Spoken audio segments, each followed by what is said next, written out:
Enggak langsung. Iya, langsung ya.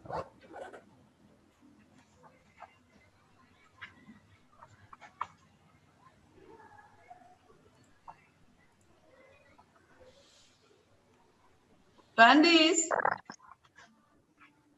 Dalam. Apa? Kenapa suka jantung sampean?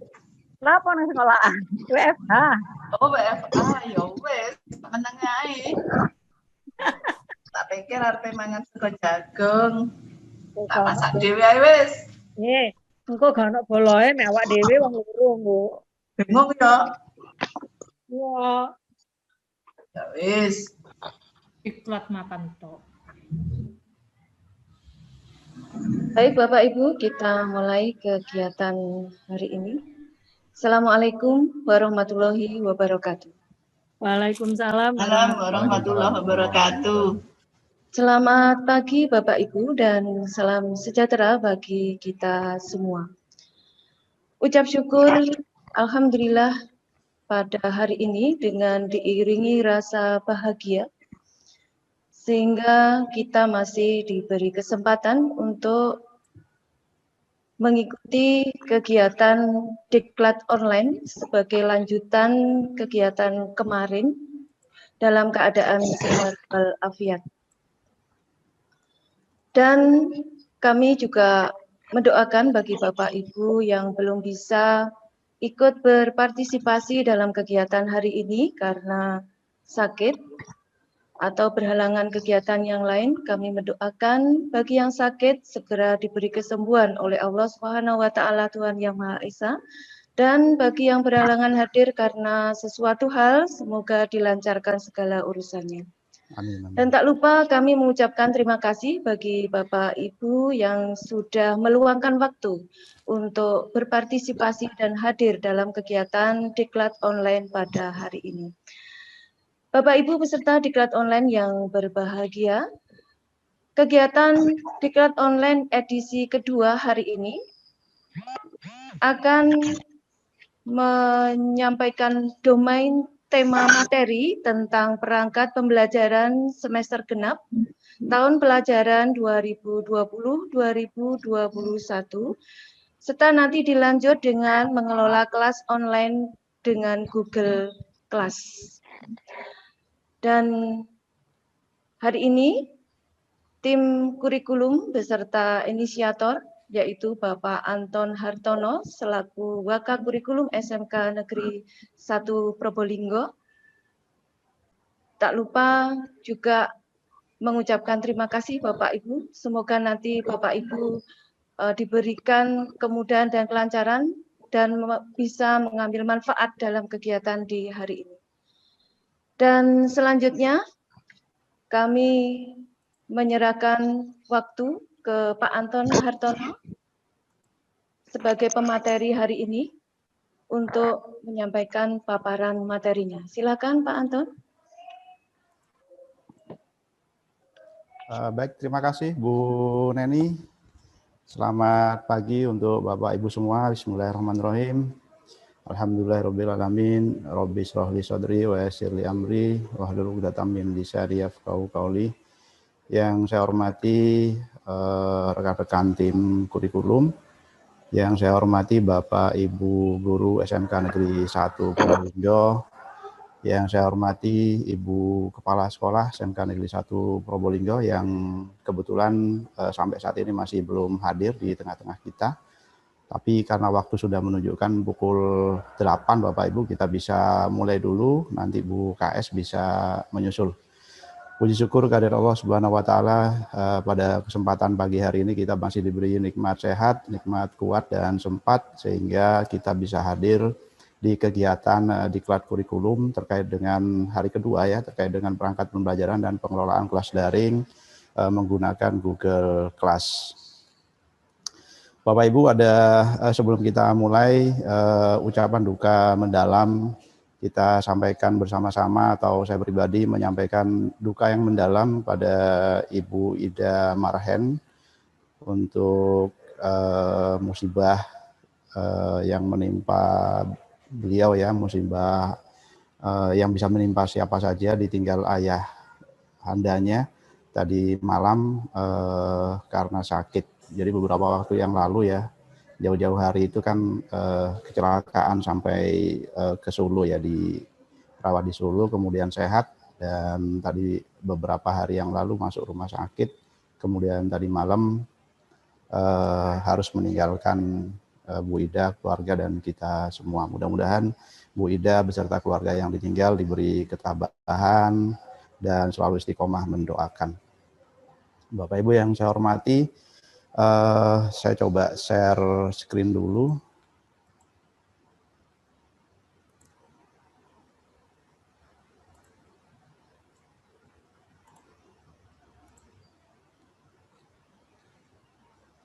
Oke, baik. Kelihatan ya Bu Neni? Share screen saya? Bapak Ibu kelihatan ya? Oke, baik. Oke, Bapak Ibu, sebelum masuk ke materi, ini ada hal yang perlu kita sampaikan, sedikit resume dari beberapa narasumber kemarin terkait dengan AKM ya, terkait dengan asesmen nasional, bahwa berdasarkan informasi dari BUKS, dan saya juga sudah mendapatkan sounding awal bahwa akan ada tryout bersama Dinas Provinsi Jawa Timur yang insya Allah akan dilaksanakan dalam waktu dekat terkait dengan kegiatan asesmen nasional ini. Kita tidak tahu nanti asesmen nasional itu tryoutnya dari Dinas Pendidikan Provinsi ya, itu akan hanya menyentuh siswa atau juga kita, guru dan kepala sekolah. Tapi yang jelas ini sudah diagendakan oleh Dinas Provinsi dan akan dilaksanakan dalam waktu dekat. Kemudian juga kesimpulan dari kemarin Bapak Ibu bahwa asesmen nasional itu harus kita pahami bahwa tidak berbunyi mata pelajaran. Jadi karena tidak berbunyi mata pelajaran, maka semua mapel itu terlibat ya, semua mapel itu terlibat untuk bersama-sama mensukseskan atau terlibat di dalam kegiatan asesmen nasional ini. Jadi walaupun ada kata-kata literasi dan numerasi, itu bukan berarti hanya domain bahasa Indonesia dan matematika, tetapi lebih ke pemahaman siswa pada bacaan, itu untuk literasi, dan logika berpikir itu untuk numerasi. Jadi semua mapel masuk di situ di dalamnya Bapak Ibu. Kemudian asesmen nasional itu tidak disampaikan atau diteskan ya dalam tanda kutip, itu tidak untuk semua siswa, tapi hanya 45 siswa untuk tingkat SMK, SMA, SMK. Jadi walaupun siswa kita 525 untuk kelas 11, 524 ya lebih tepatnya, itu yang menjalani tes AKM atau asesmen nasional itu hanya 45 siswa dan 5 cadangan. Dan dari 45 siswa itu juga diacak, nanti yang memilih adalah pemerintah pusat, dalam hal ini adalah Puspenjar. Jadi kita tidak tahu siswa mana nanti yang akan terlibat atau yang akan kena acak oleh pemerintah itu. Sehingga karena kita tidak tahu, maka kita tidak bisa mendrill hanya 45 siswa ini, tapi kita berkewajiban untuk menyampaikan AKM ini, materi-materinya ke semua siswa, begitu. Kemudian asesmen nasional ini hanya berlaku untuk siswa kelas 11, sementara kelas 12 seperti yang disampaikan oleh Pak Tito kemarin adalah opsional. Jadi opsional itu bisa dilaksanakan, bisa tidak, itu otonomi sekolah nanti. Tapi dari informasi ini sudah jelas Bapak Ibu bahwa kelas 12 itu sebenarnya sudah diserahkan seutuhnya ke sekolah mengenai status kelulusannya nanti. Jadi tidak ada lagi yang namanya ujian nasional untuk kelas 12, tidak ada lagi kriteria kelulusan yang ditetapkan oleh pemerintah terkait dengan terkait dengan kelulusan siswa selain diserahkan sepenuhnya ke sekolah. Sehingga untuk kelas 12 agenda yang ke depan yang akan kita laksanakan untuk kelas 12 adalah yang pertama adalah kegiatan ujian akhir semester, kemudian kegiatan ujian sekolah, dan yang paling dekat adalah UKK. Jadi tinggal itu untuk kelas 12. Setelah itu baru mereka kita sidangkan seperti biasa ya, ada sidang kelulusan baru dinyatakan lulus. Jadi sudah tidak ada ujian yang ditetapkan oleh pemerintah. Sementara ujian sekolah mulai tahun kemarin seperti yang sudah Bapak Ibu alami, Juknis memang diterbitkan oleh Dinas Provinsi Jawa Timur, tetapi untuk soal dan bobot semuanya itu diserahkan kepada sekolah seutuhnya begitu. Kemudian Bapak Ibu, hari ini ada informasi hari Kamis ya 7 Januari itu Jalan Mastrip ada pemadaman listrik jam 9.30. Jadi materi saya coba sampaikan dengan cepat. Jadi saya usahakan jam 9.30 itu kalau bisa sudah tercover semua. Jadi kalau pas tiba-tiba listrik mati putus ya nanti kita lanjutkan koordinasinya lewat grup sekolah aja ya Bapak Ibu ya. Tapi kalau misalkan listrik tidak jadi padam di sini, jadi nanti kita lanjut sampai selesai. Namun kalau 9.30 nanti listrik padam, ya sedapat mungkin nanti kita percepat lah sebelum listrik padam. Kemudian informasi UAS Bapak Ibu. Jadi mohon maaf ini saya sampaikan karena bendahara sudah siap dan mohon maaf agak sedikit terlambat untuk honorarium pengawas atau proktor. Maaf ini bukan UAS ganjil ya, UAS ganjil betul. UAS ganjil itu sudah bisa diterimakan. Jadi Bapak Ibu yang kebetulan memiliki jadwal WFO monggo ke sekolah atau yang longgar di rumah bisa mampir ke sekolah untuk mengambil honor untuk pengawas atau proktor. Kalau ini perlu saya jelaskan biar tidak salah paham, makanya kenapa saya sampaikan di sini. Jadi untuk honorarium pengawas atau proktor itu kita hitung berdasarkan kelas yang dia ampu, yang Bapak Ibu ampu ya. Jadi contoh ini Pak Suharji itu mengampu 11 kelas. Jadi kemarin otomatis Pak Harji itu secara praktek di lapangan itu kan melakukan pengawasan kegiatan ujian di 11 kelas begitu. Begitu juga selanjutnya sampai ke bawah ada Bu Ririn, Pak Kanan, Bu Purwanti sampai dengan ini contoh Bu Mas Rifa Nuraini. Jadi ini sesuai dengan kelas yang diampu Bapak Ibu, itu penghitungannya begitu. Jadi kalau nanti Bapak Ibu merasa ada yang tidak pas, kurang mengenai jumlah kelasnya, monggo konfirmasi ke kami. Kemudian yang kedua adalah yang kita hitung adalah honorarium pembuatan soal, koreksi, dan penilaian Bapak Ibu. Ini juga kita anggarkan, tetapi kita melihat soal yang dibuat. Jadi contoh seperti pendidikan agama, itu kenapa di sini tertera 3? 3 itu artinya kelasnya Bapak Ibu. Jadi pendidikan agama dan budi pekerti itu kan ada 3 tingkat, ada kelas 10, 11, dan 12. Dan kita lihat kemarin yang kelas 10 kan sama semua soalnya, kelas 11 juga sama, kelas 12 juga sama, sehingga kita hitung 3 begitu. Jadi begitu seterusnya Bapak Ibu hitungannya. Nah nanti untuk tanda terimanya, untuk tanda siapa yang menerima, mohon perwakilan. Jadi guru agama itu kan ada beberapa orang ya, sekitar 5 orang. Nah itu perwakilan nanti untuk mengambil dan mencantumkan namanya di sini, kemudian bisa mendistribusikan ke teman-teman yang satu mapel begitu. Kalau guru produktif bukan perwakilan, kalau guru produktif sepertinya langsung ke guru mapel masing-masing. Nah kalau guru produktif untuk mapel simulasi digital sama PKK ya, itu kita hitung per jurusan, karena beda jurusan itu beda guru, juga ada tingkat ya, ada tingkat 11 dan tingkat 12. Jadi sudah kita bedakan itu, jadi nanti mohon untuk bisa ke sekolah, ke Bank Mini untuk bisa menerima ini. Selanjutnya adalah sekarang kita masuk ke konten materi, yaitu buku administrasi kegiatan pembelajaran, kemudian nanti ada akunbelajar.id sama Google Class. Kita coba saya jelaskan dulu ke akunbelajar.id Bapak Ibu.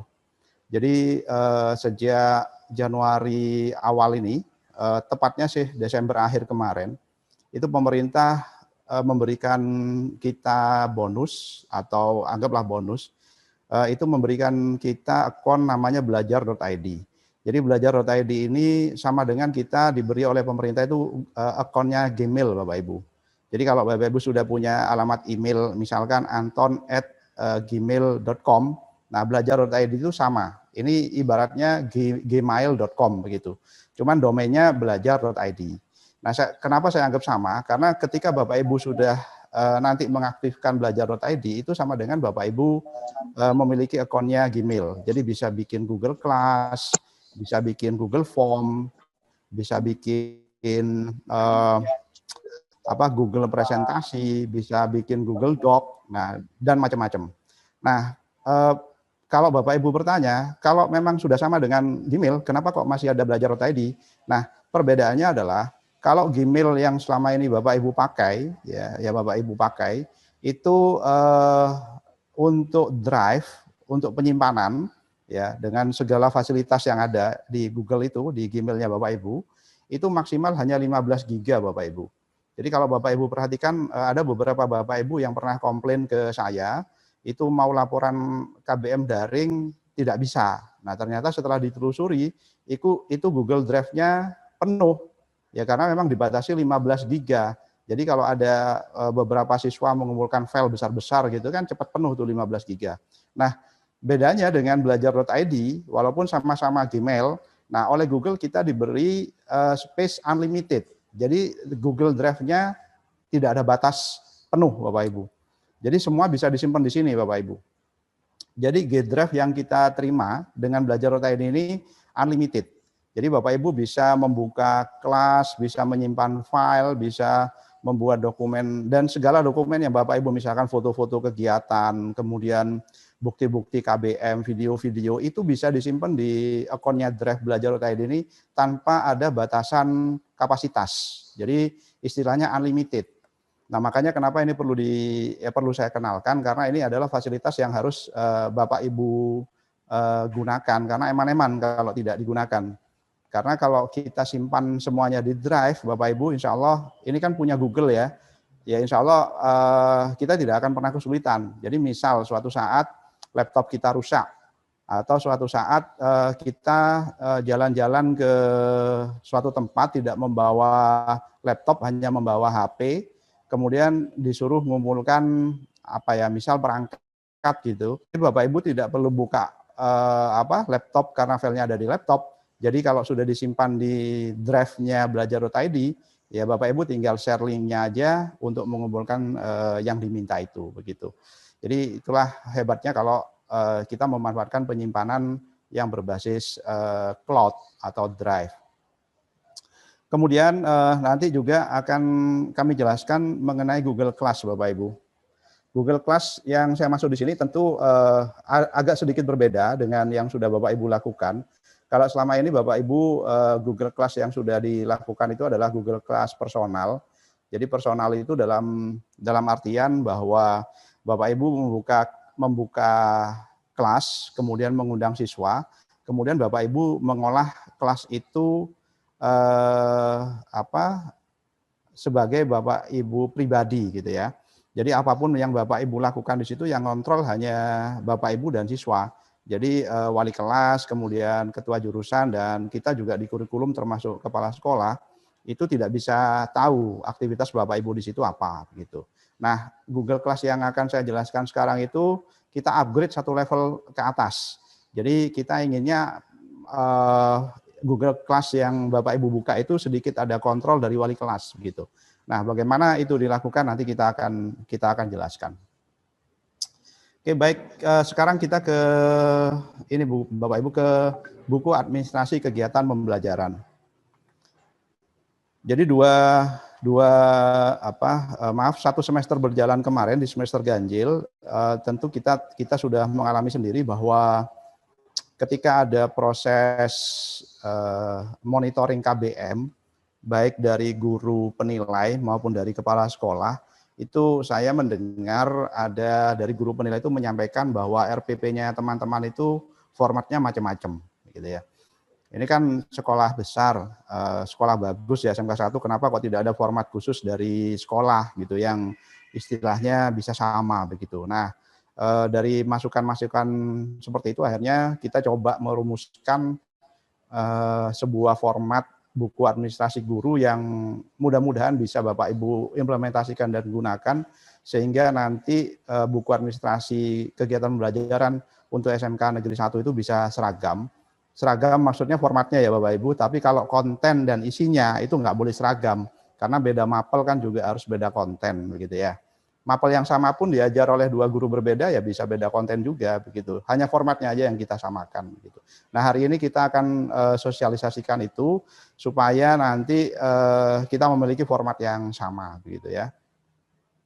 Oke, baik, saya coba kenalkan untuk buku administrasi guru Bapak Ibu. Nah, ini kelihatan ya, Bu Neni, saya buka Windows Explorer sekarang atau harus masih PowerPoint? Oke, berarti ya saya ini dulu berarti share screen-nya saya rubah. Oke.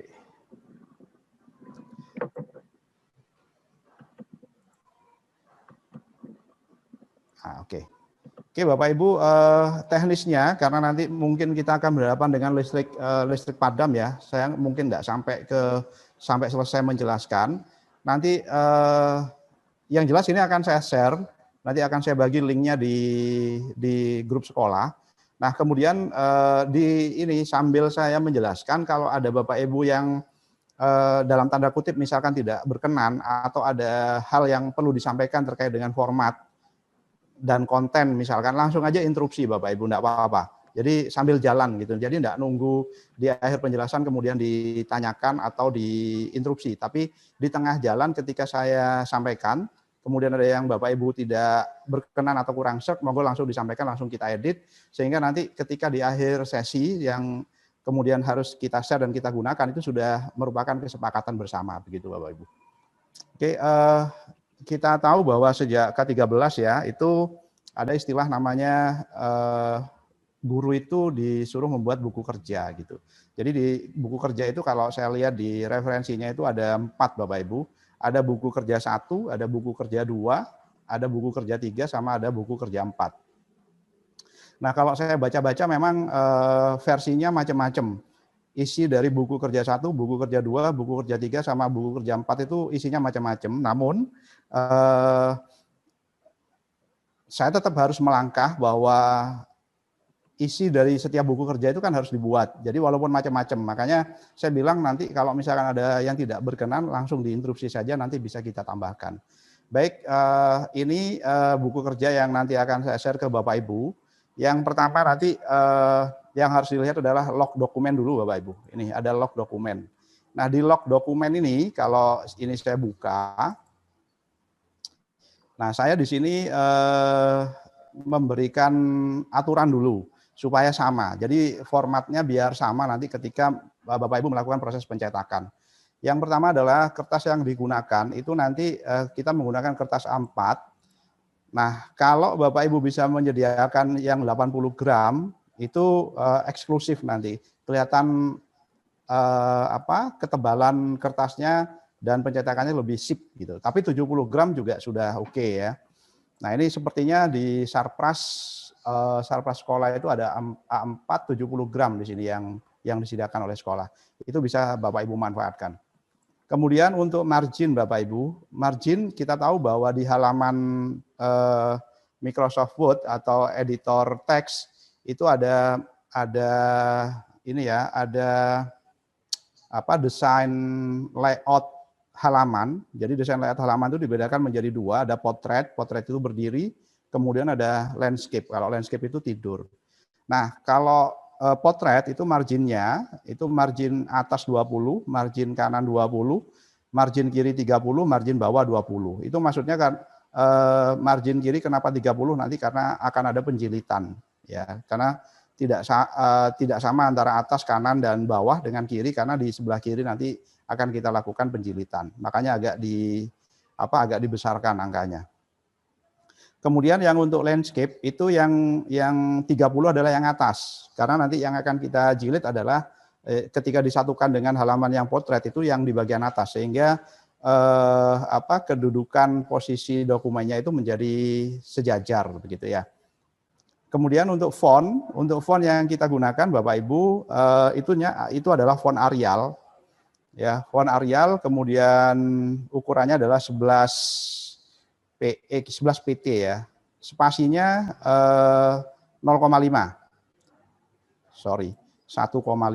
Nah, 1,5. Kecuali RPP Bapak Ibu, karena RPP itu kita ngikuti aturan baru, RPP 1 lembar. Nah, untuk RPP nanti ukurannya adalah 10 PT, ya, kemudian spasinya adalah 1 px, 1 pixel ya, 1. Nah, spasinya 1. Karena memang untuk ini menghemat jumlah halaman lah, begitulah istilahnya. Nanti kita bisa. Mohon maaf Anton, untuk Word-nya tidak tampil Pak Anton. Oh, Word-nya nggak tampil? Oke, siap. Ya, ini kelemahan Zoom ini kalau beda layar harus beda ini ya, beda screen share. Nah, ini yang saya sampaikan tadi Bapak Ibu untuk kertas ya, kertas A4 70 atau 80 gram, kemudian marginnya aturannya ada potret, kalau potret sekian, kalau landscape sekian. Kemudian untuk font ini aturannya seperti ini kecuali yang RPP. Nah, kemudian di sini saya juga sudah meletakkan log dokumen Bapak Ibu. Jadi log dokumen itu nanti kalau misalkan di perjalanan pembuatan dokumen itu misalkan Bapak Ibu ada yang tidak cocok, monggo disampaikan ke kami disertai dengan alasan ketidakcocokannya bahwa format yang betul itu seperti ini Pak Anton gitu. Nah, nanti dokumen itu akan kita rubah. Misal ya, Bapak Ibu menemukan nanti RPP itu nggak pas gitu. Harusnya ada ini, ada komponen ini misalkan. Nah, itu nanti akan kita rubah. Nah, jenis perubahannya itu nanti akan kita masukkan di sini. Nah, sehingga tertracking, perubahan-perubahan dokumen itu akan tertracking. Jadi tanggal berapa, kemudian jenis perubahannya apa, nama dokumennya apa. Sehingga ketika Bapak Ibu akan membuat perangkat pembelajaran, nah Bapak Ibu harus menyesuaikan dengan perbaikan yang terbaru yang bisa dilihat di sini gitu. Nah, itu Bapak Ibu tentang buku administrasi guru ya, untuk aturan pembuatannya. Kemudian itu untuk lognya. Nah, untuk lognya. Kemudian yang ini bukan, ini saya hapus saja. Oke. Nah, kemudian yang perlu dilihat juga di bagian luar, di sini ada namanya cover buku kerja guru. Nah, ini covernya. Jadi nanti cover, nanti tinggal Bapak Ibu buka ya. Nah, saya stop lagi. Ini stop sharing terus ini kalau kayak gini caranya. Oke, untuk cover. Nah, cover jadi seperti ini Bapak Ibu. Nah, karena ini sudah masuk semester genap, jadi covernya nanti seperti ini.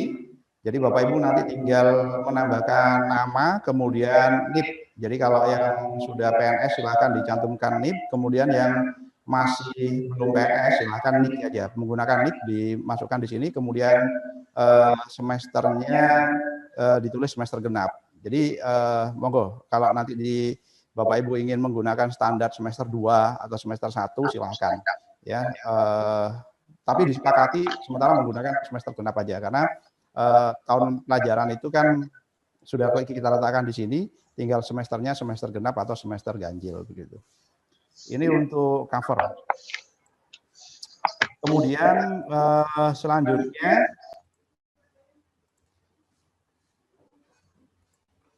sebentar. Oke, selanjutnya kita masuk ke buku kerja 1. Nah, kita lihat di sini buku kerja 1 isinya. Nah, isinya itu ada cover buku kerja 1. Kemudian ada lembar pengesahan buku kerja 1. Jadi ini kalau saya buka ya, saya buka dulu. Ini setiap buka mesti ya Pak Rizky ya, mesti saya harus stop sharing dulu ya.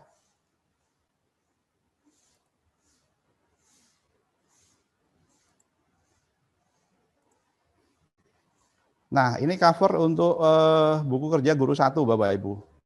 Jadi sudah saya urutkan, jadi ada urut dari atas ke bawah tahapan-tahapan yang bisa Bapak Ibu lakukan ya. ada buku kerja 1, nanti di buku kerja 2 juga sama, ada cover buku kerja 2. Di buku kerja 3 sama, ada cover buku kerja guru 3. Di buku 4 juga sama, ada buku kerja guru 4, begitu covernya. Nah, seperti itu. Kemudian selanjutnya adalah lembar pengesahan, Bapak Ibu. Sebentar, saya share.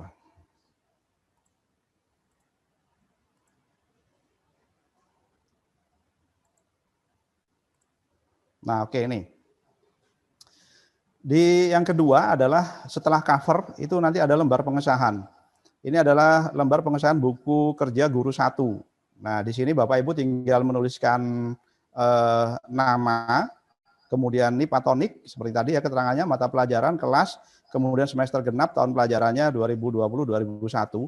Nah, untuk buku kerja 1 itu terdiri dari ada SKL, ada KI dan KD, kemudian ada silabus, ada RPP, ada KKM. Seperti itu.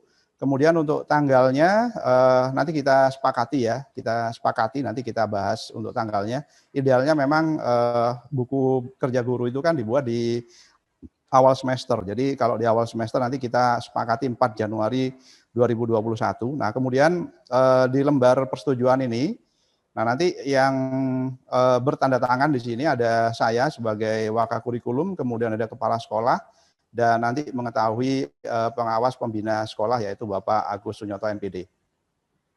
Ini di lembar pengesahan. Nah, kenapa saya harus ada di lembar pengesahan dan kepala sekolah juga? Karena di dokumen di dalam, di KI dan KD, kemudian di silabus, kemudian di RPP sama KKM, itu nanti yang tanda tangan berjenjang, Bapak Ibu. Jadi kita berharap bahwa semua struktur di sekolah kita itu terlibat di dalam proses pembuatan perangkat pembelajaran ini. Jadi ketika Bapak Ibu membuat RPP misalkan, itu kita berharap ketua jurusan juga tahu, gitu ya. Ketua jurusan juga tahu, koordinator normada juga tahu. Makanya nanti di RPP itu yang tanda tangan, selain Bapak Ibu sendiri juga diketahui oleh ketua jurusan atau ketua program keahlian atau koordinator normada. Jadi yang tanda tangan nanti 2. Jadi Bapak Ibu sendiri sebagai pembuat RPP dan mengetahui ketua program keahlian sama koordinator normada. Nah, sehingga kontrol pembuatan atau kualitas pembelajaran itu semua jenjang itu bisa terlibat di situ. Jadi selama ini kalau langsung kepala sekolah itu kan seolah-olah K3 kan tidak tahu, kemudian koordinator normada tidak tahu, kurikulum juga nggak tahu. Nah, kalau dibuat berjenjang seperti ini minimal semua jenjang struktur itu tahu prosesnya begitu. Jadi harapan kami seperti itu, harapan kami. Ini untuk lembar pengesahan Bapak Ibu. Kemudian kita masuk ke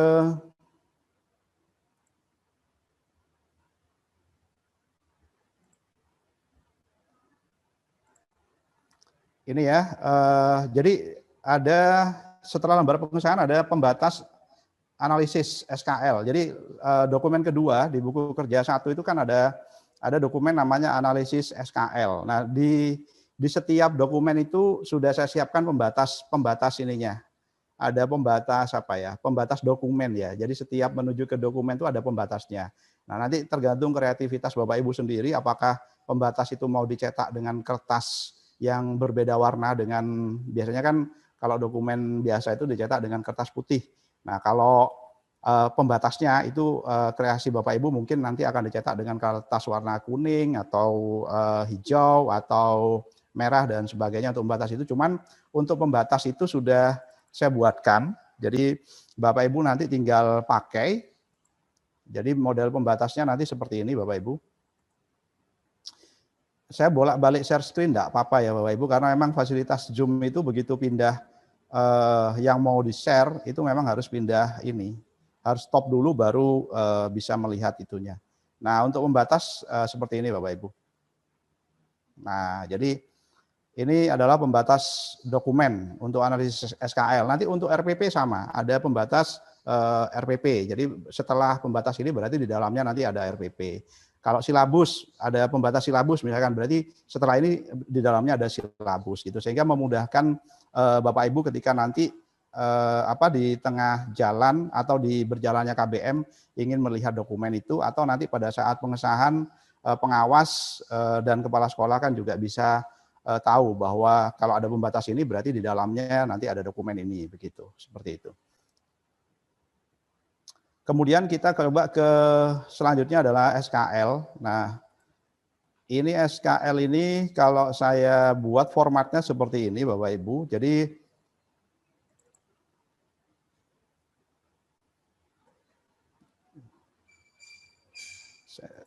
share lagi.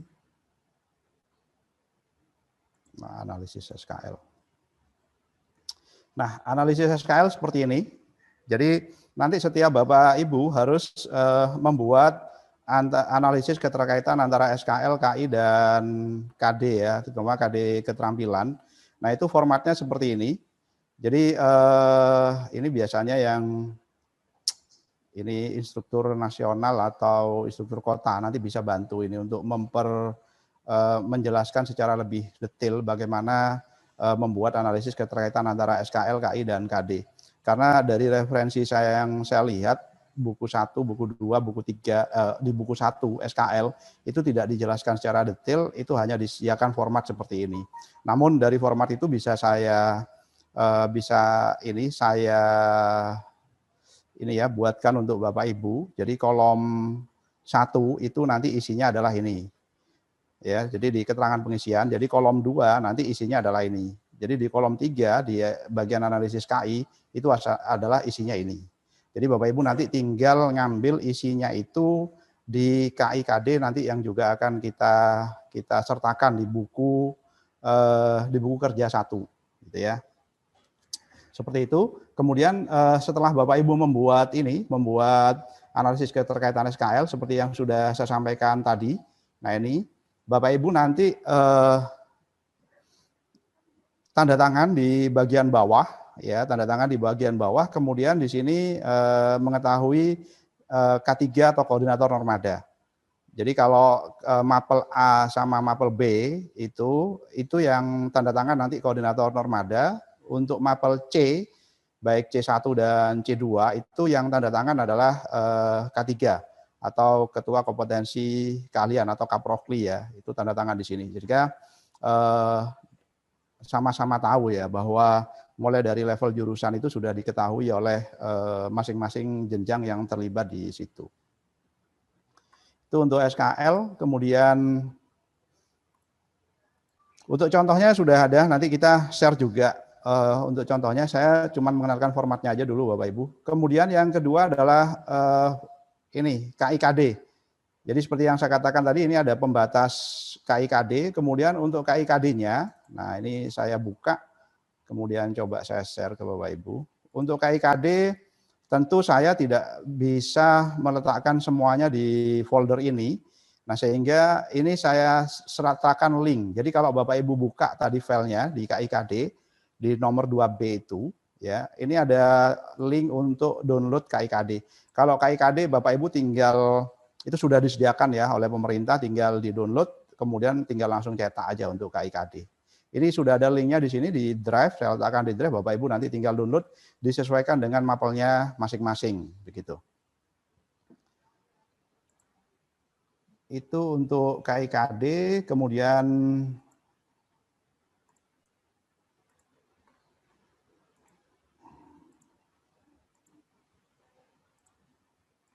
nah, untuk KIKD tadi kelewat ya Bapak Ibu. Yang A di sini kalian ada dokumen buku kerja 1, buku kerja 1 di sini ada 1A, 1B, 2A, 2B. Nah, ini yang A itu pembatas kertas Bapak Ibu. Intinya yang A pembatas kertas. Pembatas dokumen lah, maksudnya pembatas dokumen. Kemudian yang B itu baru ke dokumennya begitu ya, yang B. Jadi setiap dokumen mesti ada AB, AB, AB begitu ya. Jadi yang A itu pembatas kertasnya, yang BB itu adalah dokumennya. Nah, kemudian setelah itu silabus ya, silabus sama silabus, karena ini bolak-balik share screen, saya pikir untuk silabus nggak perlu saya buka ya.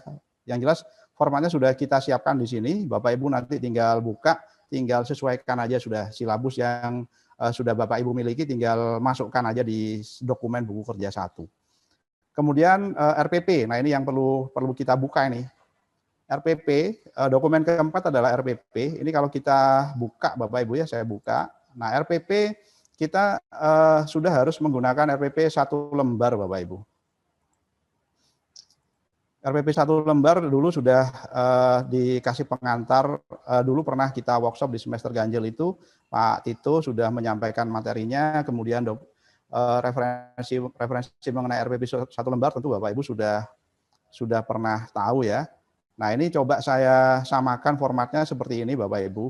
Ya mudah-mudahan Bapak Ibu berkenan ya. Kalau memang masih nanti akan ada masukan, silakan disampaikan ke kami. Nah, dari Pak Nadiem, itu RPP itu kan sudah disederhanakan, yang semula komponen itu banyak sekali ya, ada harus mencantumkan kompetensi dasar, kemudian tujuan, indikator, dan sebagainya, itu disederhanakan oleh Pak Nadiem. RPP itu minimal itu memuat ada tujuan pembelajaran, ada kegiatan pembelajaran, kemudian ada assessment atau penilaian. Jadi cukup itu aja RPP itu. Jadi Bapak Ibu tinggal ini template-nya sudah kami sediakan. Jadi nanti di RPP di bagian atas di sini Bapak Ibu tinggal isikan mata pelajarannya, misalkan pemrograman dasar seperti ini. Kemudian semester sama kelasnya Bapak Ibu tulis, alokasi waktunya ditulis, tanggal pelaksanaan berapa, kemudian ini pertemuan keberapa. Nah, di tujuan pembelajaran Bapak Ibu tinggal tuliskan aja di sini. Misalkan dengan mengikuti mapel ini, kemudian siswa nanti akan apa, seperti itu. Kemudian di kegiatan pembelajaran, harapannya nanti memang guru itu kan melaksanakan pembelajaran yang saintifik. Kalau saintifik itu kan ada komponen itu ya tadi ya, menanya, kemudian ada 5 itulah komponennya. Tapi untuk RPP 1 lembar tidak perlu mengarah ke sana Bapak Ibu. Jadi Bapak Ibu awali dengan pendahuluan. Di pendahuluan itu Bapak Ibu melakukan apa? Misalkan brainstorming atau persepsi atau membuka salam, kemudian siswa menyampaikan salam, kemudian persepsi materi dan sebagainya. Itu sampaikan di pendahuluan. Kemudian untuk inti langsung kegiatan pembelajarannya Bapak Ibu. Jadi Bapak Ibu ingin melakukan apa di kegiatan itu, jadi nggak usah terkooptasi atau terkungkung oleh kegiatan 5M itu. Kalau menanya nanti siswa harus apa. Kalau mengasosiasi siswa harus apa, enggak usah ke sana. Nanti enggak selesai RPP-nya nanti. Langsung aja kegiatan yang dilakukan apa, kemudian nanti penutup. Nah, setelah penutup baru nanti ada asesmennya. Penilaian sikapnya bagaimana, penilaian pengetahuannya bagaimana, kemudian penilaian keterampilannya bagaimana. Nah, setelah itu, setelah RPP-nya dibuat, nanti sama guru mata pelajaran nanti tanda tangan di sini, kemudian mengetahui K3 atau koordinator normada gitu. Nah, kalau nanti yang K3-nya siapa yang tanda tangan di sebelahnya? Nah, kalau K3 nanti ke kurikulum Bapak Ibu. Jadi untuk K3 sama koordinator normada, guru mata pelajaran misalkan di sini untuk K3 misalkan Gunaning Garsito. Nah, nanti biar yang di sini mengetahuinya saya, kurikulum begitu ya. Yang koordinator normada juga sama, kurikulum gitu. Karena kalau tanda tangan 2 kan Gunaning Garjito, yang tanda tangan Gunaning Garjito kan juga kesannya agak gimana ya begitu. Jadi jenjang yang di atasnya yang tanda tangan. Tapi untuk Bapak Ibu guru nanti yang tanda tangan adalah K3 dan koordinator normada seperti itu. Ini untuk RPP. Sebentar.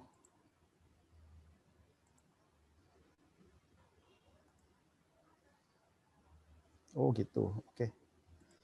Oke, baik. Saya belum menguasai Zoom sepenuhnya ini. Baik, terima kasih untuk Maaf Pak Anton, interupsi sebentar. Ini ada pertanyaan dari Bu Nini. Apa langsung ditanggapi begitu? Ya, enggak apa-apa. Silakan. Menanyakan tentang materi. Apakah materi tidak perlu dicantumkan di dalam RPP? Ya, sebentar. Ini ada lanjutannya. Baik, terima kasih Bu Nini. Saya lanjutkan dulu. Sebentar lagi jawabannya akan terjawab, Bu. Oke. Saya coba share dulu. Nah, ini saya stop dulu. Aduh. Saya stop dulu ya. Oke.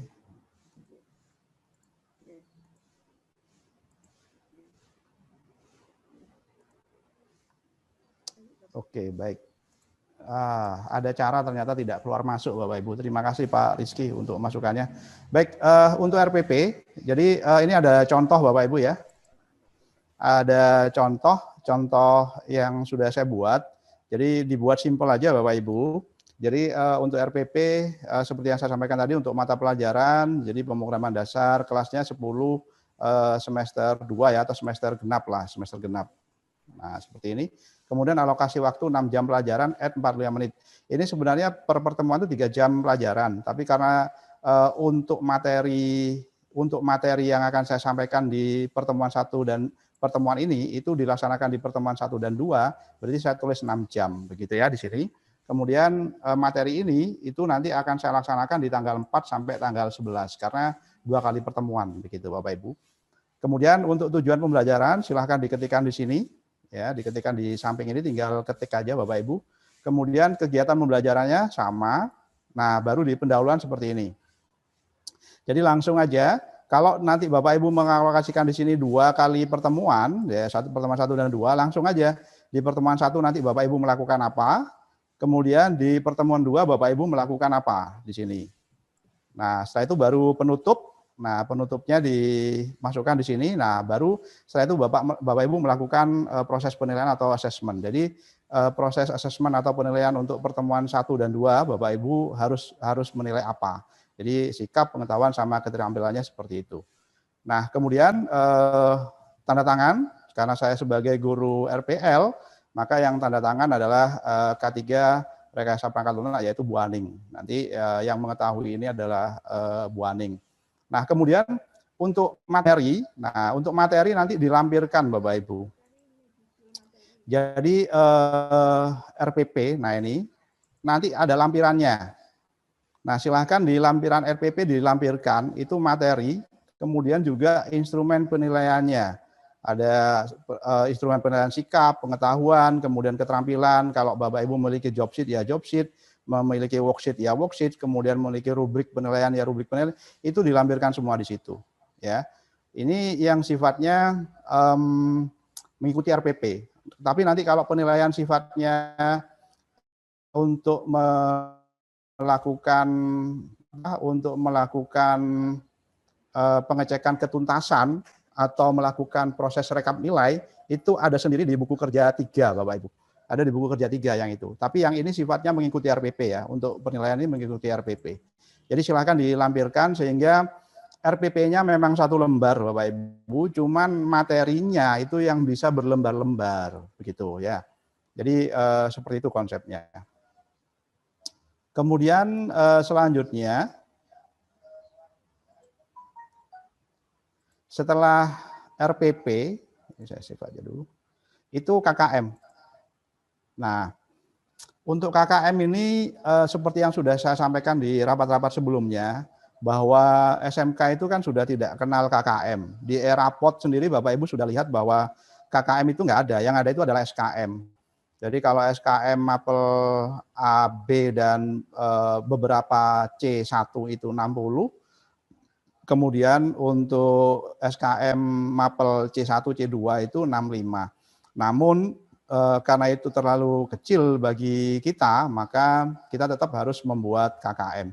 Nah, KKM kemarin Pak Tito selaku pengawas sekolah itu tanya ke saya, Pak Anton, KKM itu di sini itu ditentukan oleh kurikulum secara umum kemudian disampaikan ke guru, atau guru membuat sendiri analisis KKM-nya. Nah, kalau kemarin saya sampaikan bahwa semua dari kurikulum Pak, kita patok bahwa KKM itu 75 begitu. Namun di semester genap ini Bapak Ibu coba kita menganalisis KKM ya Bapak Ibu. Jadi Bapak Ibu silahkan membuat dokumen KKM, di mana nanti di sini Bapak Ibu isi dengan KI atau KD-nya. Jadi KD ini kompleksitasnya bagaimana, daya dukungnya berapa, nilainya, intiknya berapa, kemudian nilainya berapa, pakai skala 100. Misalkan untuk KD 1 misalkan, kita ambil 3.1 ya. Kalau semester genap itu enggak mungkin 3.1, sudah mungkin ya 3.6 dan atau 4.6 ya. Nah, kompleksitasnya misalkan kita di sini 70 misalkan, kemudian daya dukungnya bisa 90, intiknya 80, kemudian di rata-rata berapa di sini Bapak Ibu? 70, 90, 80, ketemu berapa? Kemudian nanti diambil rata-rata ke bawah dari sini, itu ketemu berapa. Nah inilah KKM dari mata pelajaran ini Bapak Ibu.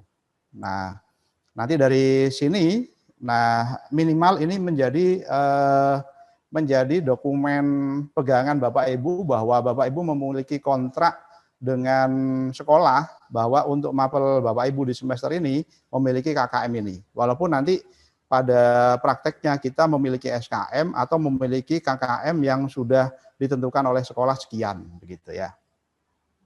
Nah ini sama, jadi nanti Bapak Ibu tanda tangan kemudian mengetahui K3 atau koordinator Normada seperti itu. Itu untuk dokumen 1. Dokumen buku kerja 1. Kemudian kita ke buku kerja 2 ya. Waduh, ini ketutupan ini. Ketutupan share ininya sebentar. Oke, ini buku kerja 2. Nah, buku kerja 2 pada yang ini sifatnya statis ya, yang ini sifatnya statis. Jadi statis itu sudah nggak berubah-ubah lah, kecuali Bapak Ibu nanti ada masukan ya. Jadi yang pertama adalah ada kode etik guru. Jadi kode etik guru ini kode etik guru sama ikrar guru ini kita ambilkan dari situsnya PGRI ya. Kita ambil dari PGRI itu. Jadi Kementerian dan PGRI. Jadi bunyinya seperti ini. Jadi mohon nanti masukannya kalau misalkan ada sesuatu yang salah yang saya ambil ini, silakan saya diberi masukan, nanti akan segera kita ganti sebelum Bapak Ibu melakukan proses pencetakan dokumen ini gitu. Jadi kode etiknya seperti ini Bapak Ibu. Jadi kalau sudah pas Bapak Ibu tinggal tanda tangan.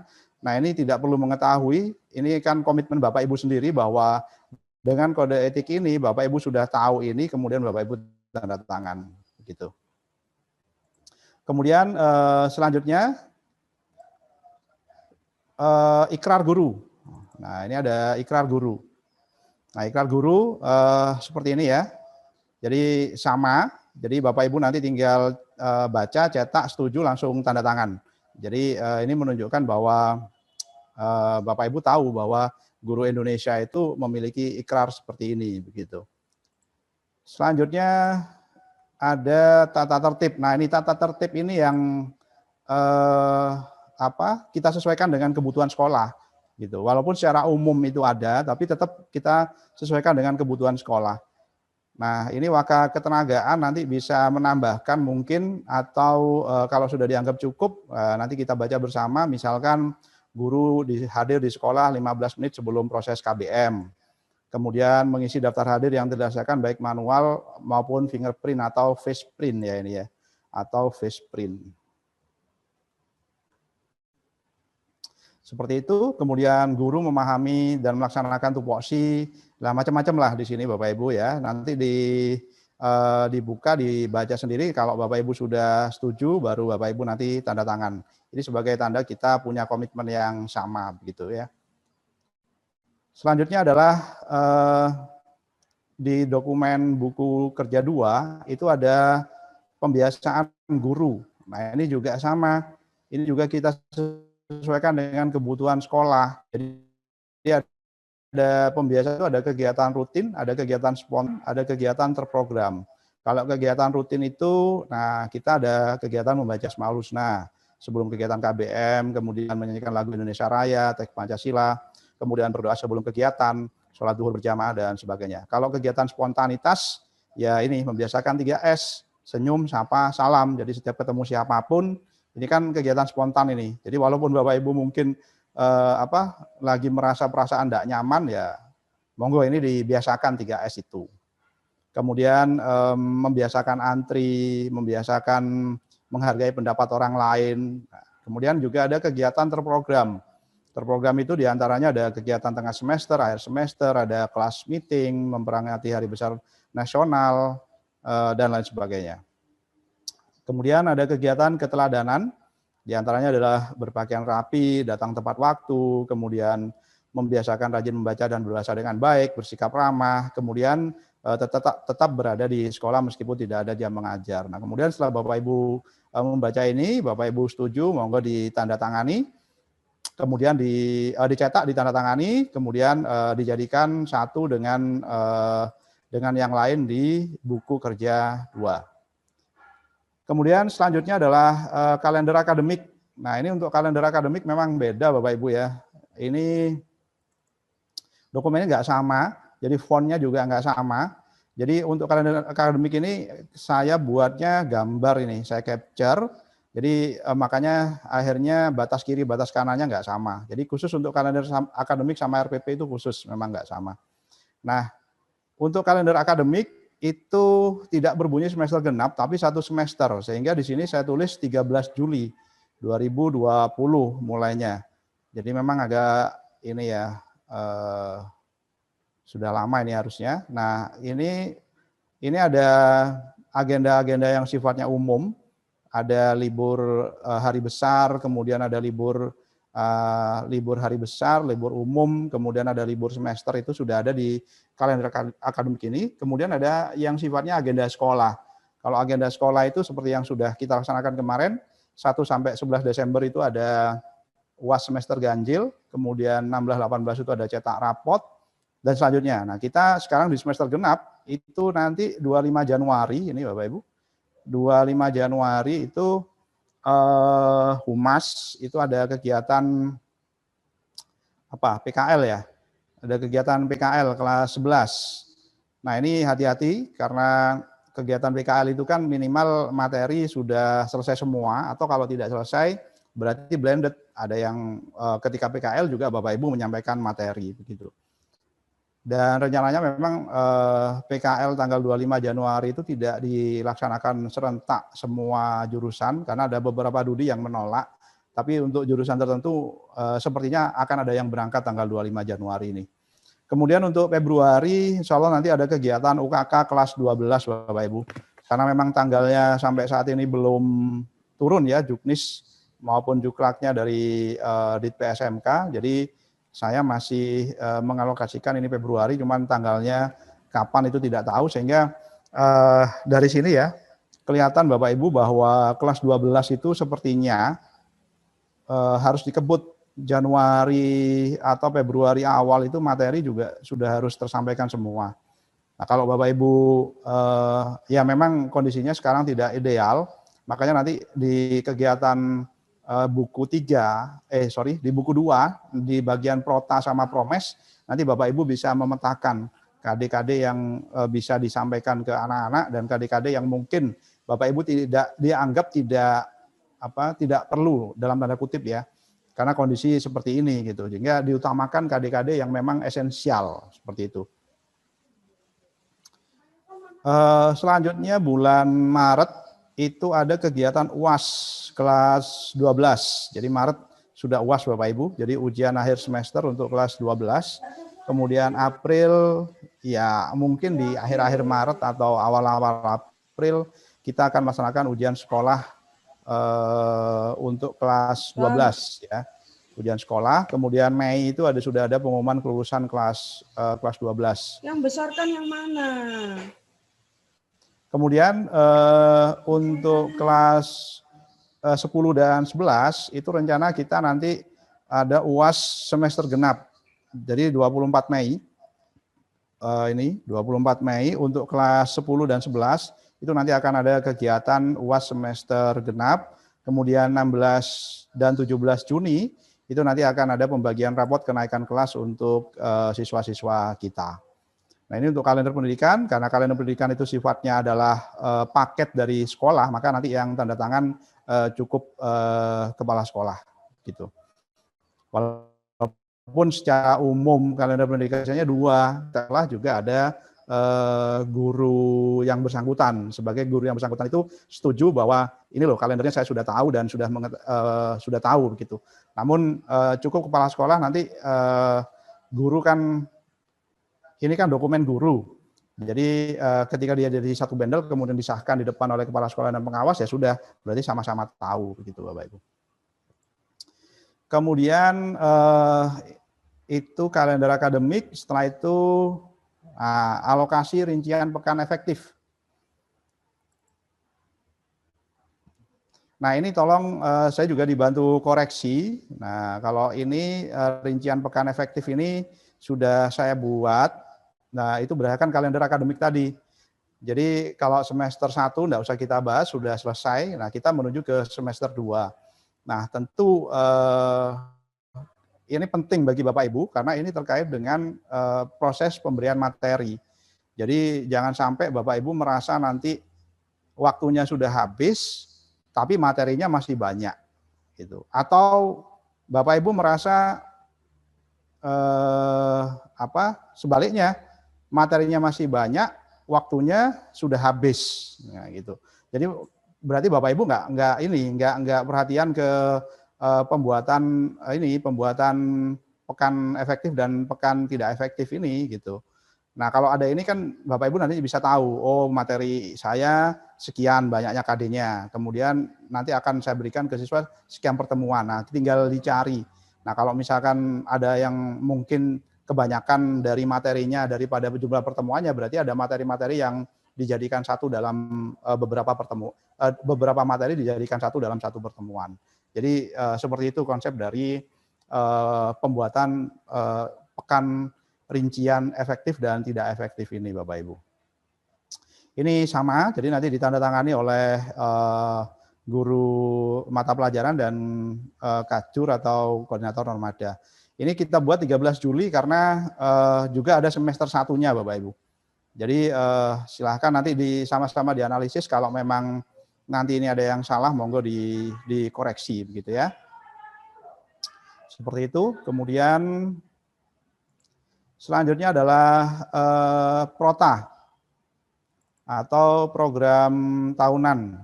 Nah ini. Jadi Bapak Ibu setelah tahu pekan efektif dan pekan tidak efektif itu membuat Prota. Jadi Prota di sini Bapak Ibu isikan kompetensi inti atau kompetensi dasarnya, kemudian materinya, kemudian alokasi waktunya. Ini tatap mukanya, kemudian jumlah jam pelajarannya, seperti itu. Sama di bagian bawah ya, tanda tangan. Kemudian selanjutnya adalah Promes atau program semester. Nah, Promes itu lebih detail dari Prota. Jadi kalau Promes itu setelah Bapak Ibu membuat Prota, kemudian dari Prota itu diterjemahkan lagi menjadi Promes. Nah, di Promes itu baru Bapak Ibu petakan. Jadi misalkan untuk KD 39 itu KD 39 Bapak Ibu letakkan di sini, kemudian dia akan dilaksanakan di bulan apa? Bulan apa, minggu keberapa? Ini ada minggu pertama, minggu kedua, ada minggu ketiga, minggu keempat, sama minggu kelima.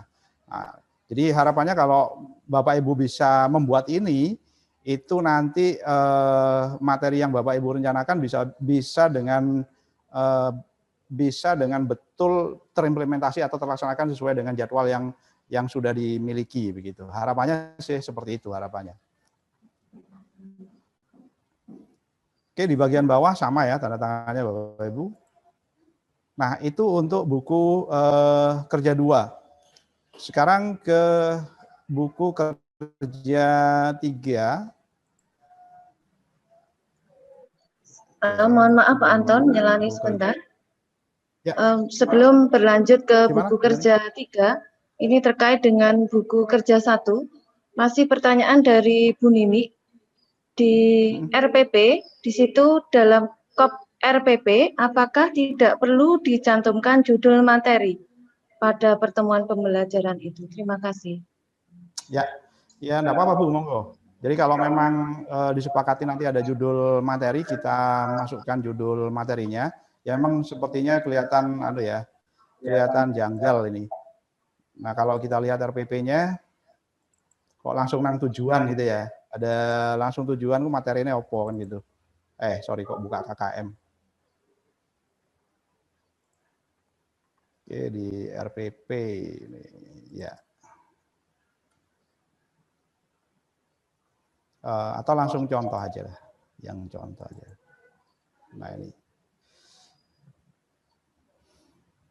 Nah, ini kalau langsung tujuan, kalau langsung kegiatan pembelajaran, nah materinya apa gitu ya. Ya mungkin nanti kita tambahkan di sini aja ya Bu ya. Kita tambahkan di bagian atas materinya apa. Nah, materi itu nanti diambilkan dari silabus. Jadi misalkan sekarang kita lagi membahas KD 2 tentang apa ya, tentang konsep variabel misalkan. Nah, maka materinya adalah tentang variabel dan konstanta. Kita letakkan di sini. Saya tambahkan nanti di sini variabel dan konstanta baru tujuan pembelajarannya apa gitu ya. Gitu ya Bu Nini. Ya, jadi kita tambahkan materi di sini karena memang kalau saya lihat formatnya di RPP inspiratif, kemudian di contoh-contoh RPP dari Kemdikbud itu memang materi tidak dicantumkan tapi langsung ke tujuan pembelajaran, kegiatan pembelajaran sama assessment itu aja. Ya, masuk akal Bu, karena kalau langsung tujuannya materi ini opo gitu ya. Jadi ya betul. KD-nya mungkin Anton. Kalau KD sudah tidak muncul di RPP 1 lembar Bu Livi. Maksudnya di atas itu Pak Anton, di kolom atas itu mungkin ditambah KD berapa gitu Pak di pertemuan 1 sama 2. Oh di sini ya, ditambahkan lagi. Mungkin KD di pertemuan 1 2 itu mungkin KD berapa gitu Pak Anton. Di sini ya, KD gini misalkan KD 1 di insert Pak Anton. KD 2 gitu ya. Atau kita tambahkan lagi ya, saya tambahkan nanti ya, saya tambahkan nanti dua kolom lagi ya. Jadi KD sama materi gitu ya. Ya oke, kita tambahkan di situ KD sama materi. Oke, baik. Ada lagi Bapak Ibu? Lanjut Pak Anton, ini ada chat dari Bu Jeti yang ingin menyampaikan pertanyaannya. Monggo Bu Jeti, jika sudah siap menyampaikan. Silakan. Ya, terima kasih Pak Anton. Ini kaitannya, terima kasih Pak Anton yang sudah dibuatkan semacam ini sehingga memudahkan kami ya. Selama ini kan pekan efektif ini kami ngarang sendiri ya. Mungkin barangkali tidak sama isinya guru yang satu, pekannya guru yang satu dengan guru yang lain. Dengan adanya ini memudahkan semuanya jadi serentak bisa sama. Kemudian kaitannya dengan SKL Pak Anton ya. SKL ini kan memang pernah ada dulu tadi MGMT tidak apa saya ingat itu ada kita diberikan caranya mengisi ya. Cuman ini hanya usul saja. Untuk SKL, silabus, nah ini selama ini kan kita tuh terimanya KIKD yang gelondongan berapa KIKD kan begitu ya. Nah, usul saya itu masing-masing jurusan ini jurusan saya ya. Kalau misalnya sudah ada KIKD, silabus, SKL yang sudah tersusun sedemikian rupa yang memang dikerjakan oleh guru-guru ya, tentunya ini ada waktu untuk barangkali workshop ya sehingga bisa menambah sertifikat kita gitu ya di MDMP atau apa. Ini malah enak Pak Anton, sehingga kalau misalnya saya ditugaskan mengajar yang mapel yang lain ya. Nah, kebetulan mapel ini jumlah jamnya banyak sehingga dipegang oleh 2 guru ya. Saya mengajar baru, ini sudah ada, saya tinggal minta di jurusan ya, sehingga sama silabusnya sama. Selama ini kan kita download silabus dari ini, download silabus dari ini ya. Kadang ada yang membuat sendiri, ngarang sendiri. Padahal satu mapel diajar oleh 2 guru. Nah, kalau misalnya masing-masing jurusan itu sudah punya SKL yang sudah tersusun untuk semua mata pelajaran, ini kan kita juga enggak ngarang lagi, tinggal nanti kalau ada administrasi semacam ini tinggal mengisikan begitu Pak Anton. Ya. Kemudian untuk jadwal KDM ini mudah-mudahan yang dibuat Pak Anton tidak berubah lagi Pak Anton ya. Mudah-mudahan daring semua begitu ya. Kalau kemarin kan ada tatap muka sehingga ketika saya sudah membuat program semester ternyata di bulan ketika tatap muka ini mapelnya jadwalnya berubah lagi ya, yang semula seminggu sekali itu ketemunya jadi 2 minggu sekali begitu karena separuh ini. Nah, ini juga menjadi kendala. Apakah harus membuat promes atau apa rencana baru atau jadwal pembelajaran baru? Ini yang yang bisa saya tanyakan. Kemudian untuk penjilitan ini kan di akhir semester ya Pak Anton ya? Ya, jadi untuk Halo, penjilitan, ya. enggak Bu, usahakan memang perangkat guru ini ada sifatnya yang statis, ada yang dinamis. Jadi yang statis itu kan ya yang nggak berubah ya, misalkan yang statis itu yang seperti Prota, Promes itu kan bisa dibuat di awal semester. Tapi kalau untuk jurnal, penilaian apa itu kan dinamis RPP, itu. Pak Anton. Ya. RPP itu berarti enggak harus kan ya, enggak harus dijilid dulu kan ya. Kalau RPP usahakan sudah selesai di awal semester, Bu. Iya. Enggak, kadang kan belum selesai Pak Anton baru separuh. Ya, adanya aja, adanya. Enggak gini, memang ada sifatnya yang statis, ada dinamis. Jadi maksudnya format-format ini, jadi minimal diisi. Nanti kita rencana saya itu tanggal 18 Januari itu akan mengundang Pak Tito untuk menangani itu. Jadi yang sanggup Bapak Ibu lampirkan, ya dilampirkan misalkan RPP selesainya hanya 8 pertemuan, enggak apa-apa, 8 pertemuan. Yang penting kan ada bukti bahwa kita sudah buat gitu. Iya. Kemudian untuk Pak Anton, untuk jurnal guru ya, jurnal kegiatan guru. Ini kan dulu sudah ada Teacher iPro, masih tetap ya Pak Anton ya? Menggunakan itu. Ya. Boleh Bu, boleh seperti itu.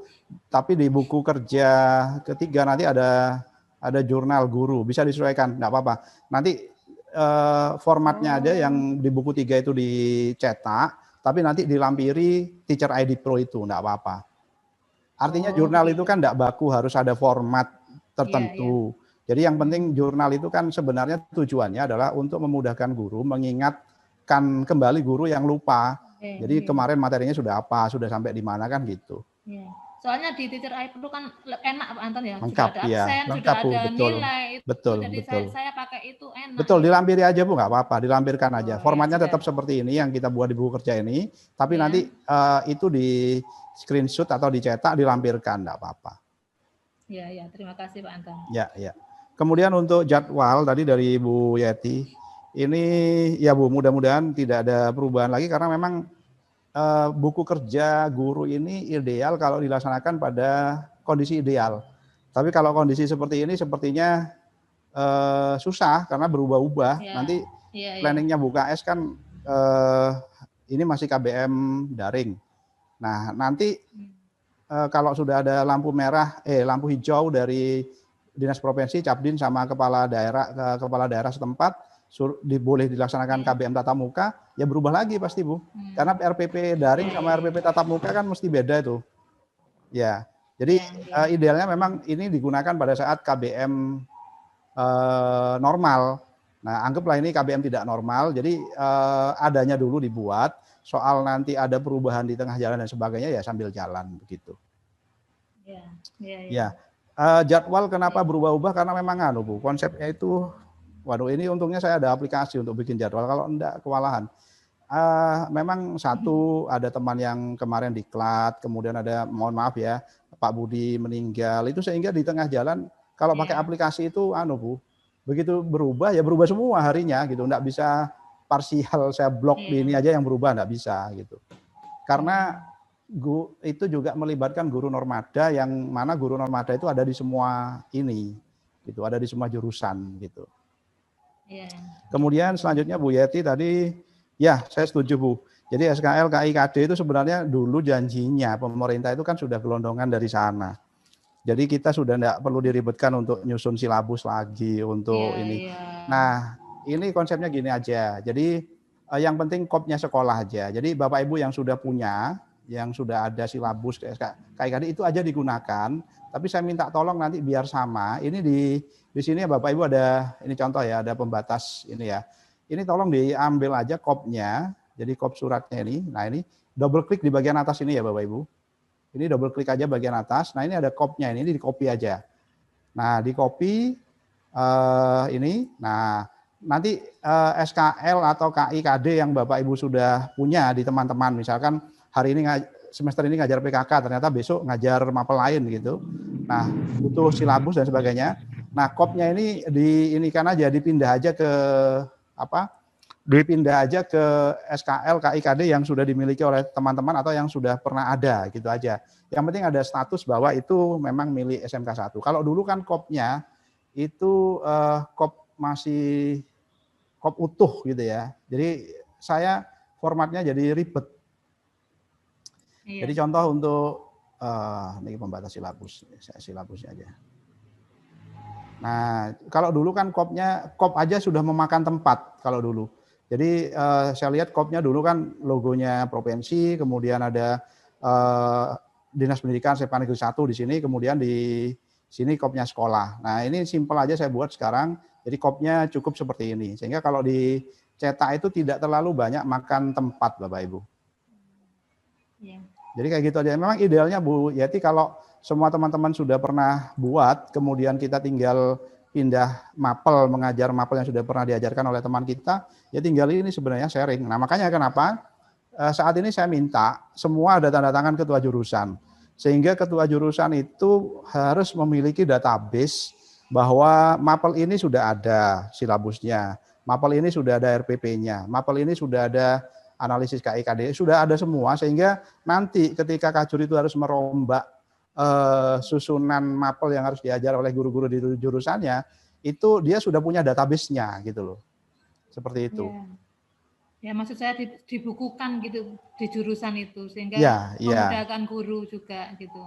Betul Bu Jati. Jadi nanti harapannya ya seperti itu, jurusan punya arsip, kurikulum punya arsip. Nah, betul. Jadi enak nanti sirkulasi. Jadi di awal semester guru sudah tidak diributkan oleh kegiatan administrasi. Nah, betul. Seperti itu Bu Jati. Terus lagi apa tadi Bu Yati? Sudah ya Bu Yati ya? Sudah Pak Anton. Terima kasih Pak Anton. Pak Ismail ini kayaknya resign ya, Bu Neni? Iya, Pak Ismail resign. Monggo Pak Ismail untuk menyampaikan pertanyaannya.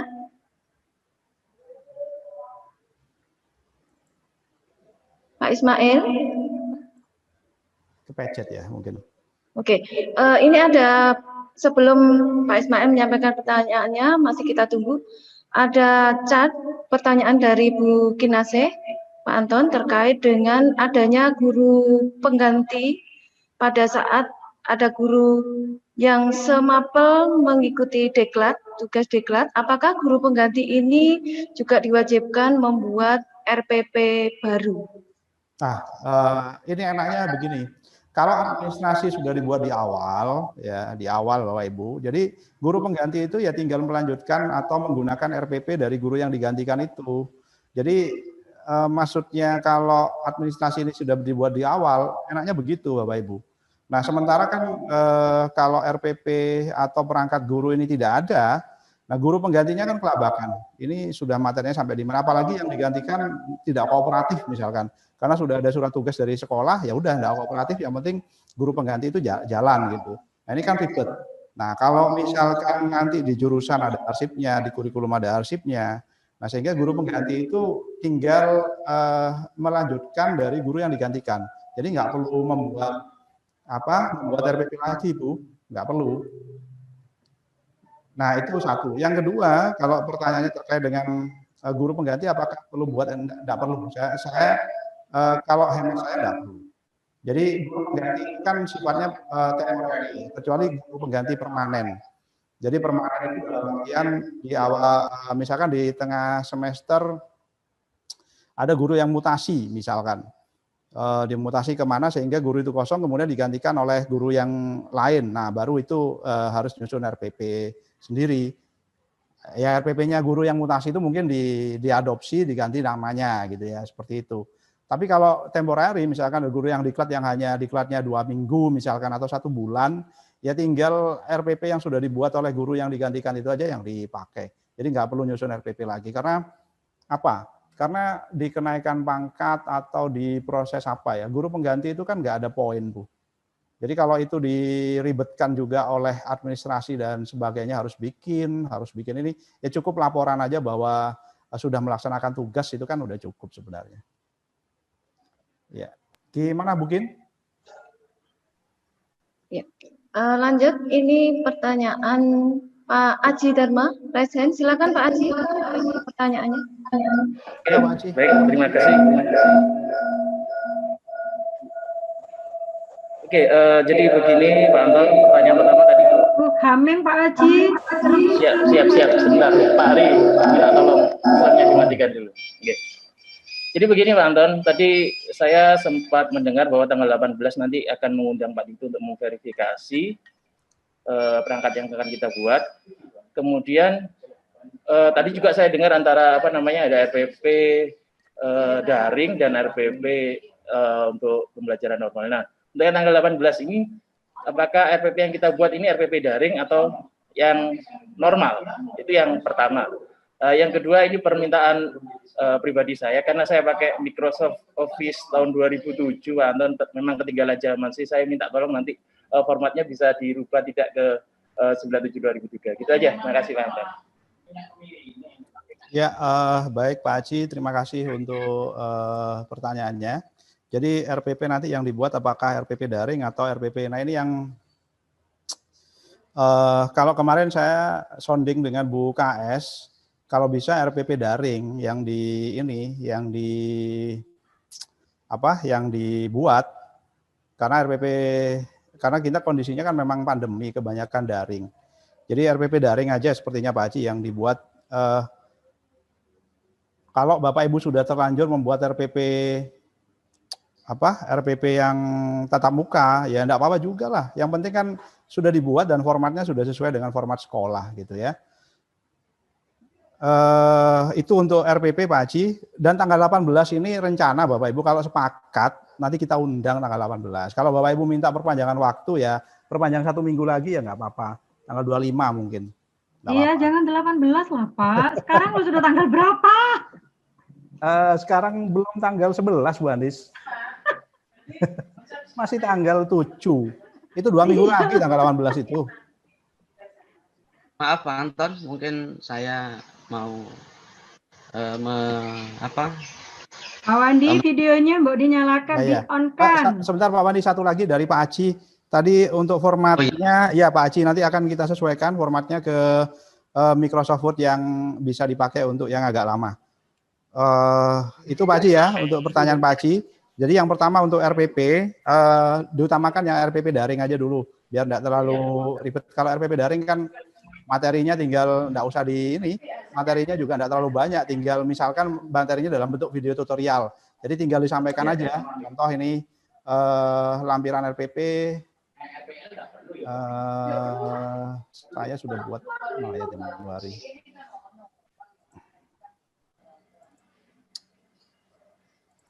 Buku kerja guru, waduh, kok kehapus ya? Lampiran ya kalau misalkan bentuknya video tutorial di YouTube ya tinggal lampirkan linknya aja, materi bisa dilihat di www.youtube.com/apa kan gitu aja.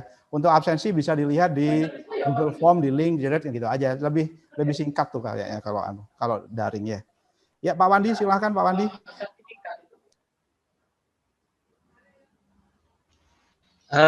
Mungkin saya hanya ini aja Pak Anton, mungkin yang RPP itu kita kondisi normal saja, jadi kita sudah siap untuk seterusnya. Tetapi untuk yang daring itu ya sesuaikan aja dengan kondisinya Bapak Ibu sekalian, karena kadang kita di tatap muka normal itu misalkan semester ganjil kita bisa kita programkan untuk 5 KD, ternyata karena kondisi seperti ini sehingga yang tercapai hanya 3 KD misalkan seperti itu. Sehingga kalau kita membuat yang daring ini mungkin nanti akan merubah lagi dan seterusnya. Ya, jadi Bapak Ibu mungkin lebih baik membuat yang tatap muka normal saja, untuk yang daring ya nanti menyesuaikan setiap kali pertemuannya begitu. Terima kasih.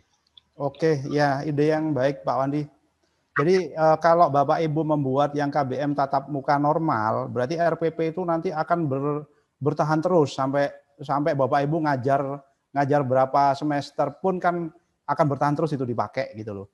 Nah kalau ini pandemi ini kan saya yakin enggak selamanya. Ini kan vaksin sudah datang.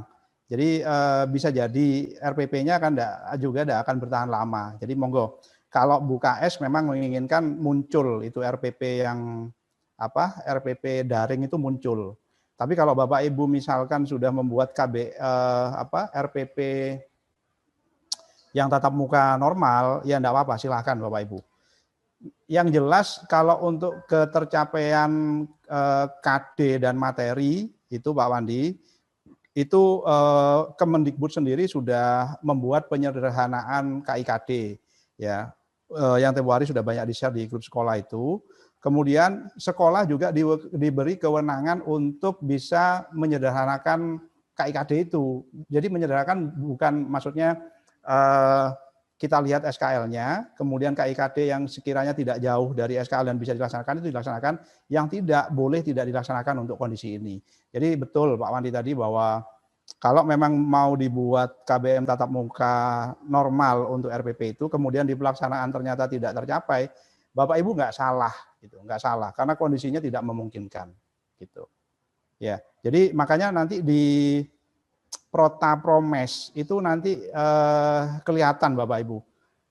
Harusnya kelihatan mana yang bisa dilaksanakan dan mana tidak kalau Bapak Ibu ingin melihat ingin menampilkan KIKD-nya di situ. Oh ini masuk akal dilaksanakan. Oh ini kayaknya nggak mungkin. Ya sudah, yang nggak mungkin nggak usah dilaksanakan. Gitu. Ya, untuk jenis RPP tadi jawabannya mau daring atau mau silahkan disesuaikan sudah. Jadi yang penting ada. Yang penting ada itu RPP. Ada lagi Pak Ismail, silakan Pak Ismail. Bu Nani masih ada? Di kolom chat tidak ada. Ini hanya Pak Ismail. Jalan berarti ya. Ya, silakan dilanjut dulu Pak. Oke, sambil jalan Bapak Ibu, kita buku kerja saya kok ketutupan ini. Ketutupan. Oke, lanjut ke buku kerja 3 tadi. Nah ini buku kerja 3. Sama Bapak Ibu di 0A sama 0B itu cover sama lembar pengesahan, kemudian yang A adalah pembatas, absensi. Untuk absensi nanti Bapak Ibu bisa download, bisa buka aja kemudian dicetak, disesuaikan dengan kelasnya. Ini sudah update terbaru untuk sampai dengan bulan Januari. Jadi siswa kita saat ini sudah 1.578 Bapak Ibu.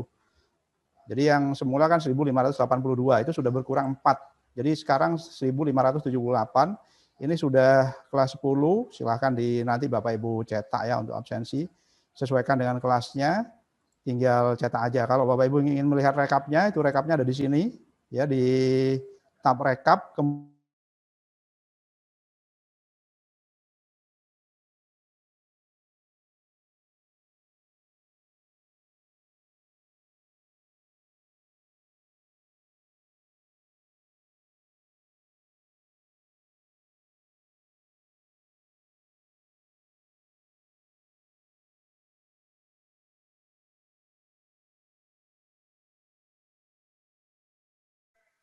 Mati lampu sepertinya ya Bu Nini.